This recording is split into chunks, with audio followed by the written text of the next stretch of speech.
Pasiyentin ağıl dişi çəkilməlidir. Ağıl dişi bu 6-cı, bu 7-ci, ağıl dişi 8-ci diş bu dişdir. Orada çoxlu çürük görürük, böyük çürük görürük və sinirə də çatıb.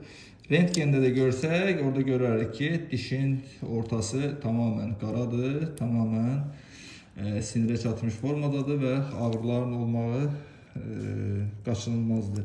Ağrı var mı? Var. Var. Çox da ağrı. Normal.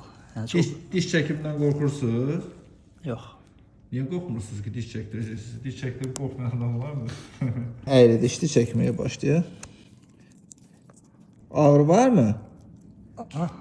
Ağrı yoxdur, amma qorxursunuz.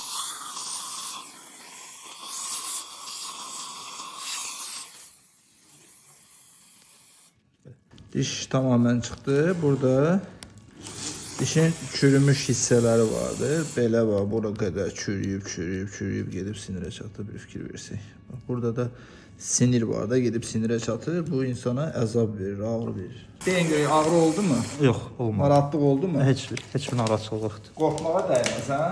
Dəyməz. Siz onsuz da qorxmurdunuz. Bəli. Geçmiş olsun. Çox sağ ol, minnətdarım.